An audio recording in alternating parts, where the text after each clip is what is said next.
welcome. Come on in. We met Tracy at her home in Penn, where the congressional candidate opened up about her life and why she's running.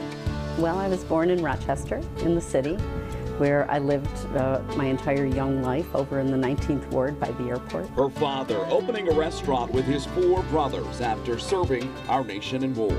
I worked in my father's restaurant from when I was 13 to 19. Tracy attended Nazareth Academy, but her path to college was uncertain. I have an older brother. He's developmentally disabled, and so I would have been the only child to take over my father's restaurant.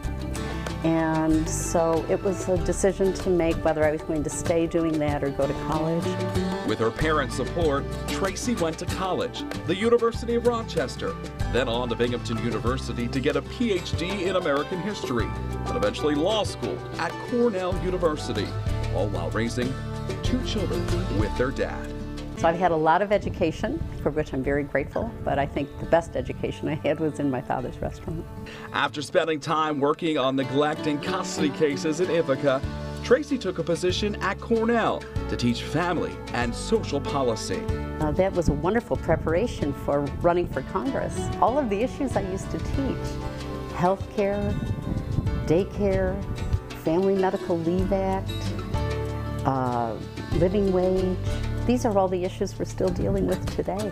Then in 2001, she took an unexpected position at the university, Director of Information Technology Policy. I created the first information technology policy framework for college and university that became a model, and it was used throughout the country.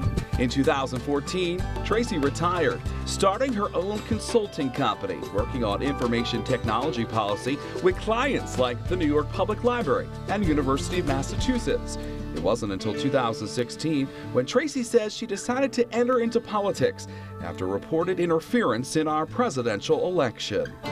From the cybersecurity perspective, I knew that this interference was happening. I had been watching these kinds of attacks going on in higher education for the last 15 years. My next thought was maybe I could call my congressman and see if I can help, because there's no one in Congress with this background. With her family by her side, Tracy decided to run instead. I never was sure when the time would be, but I always knew that she had it in her to run for office, and I always knew that once she got there that she would be a very excellent representative. Tracy faced a crowded Democratic primary, but won the nomination. Now she's spending her days meeting people throughout the 23rd District. She loves people. She'll always talk to people. If I ever bring a guest over to the house, it's 20 questions for the guest. She wants to know everything about them. She's interested in what they want to do and what they're learning in their life. And the one thing Tracy wants you to know about her? My best quality is determination. If you ask people in my family, they say sometimes that spills over into stubbornness.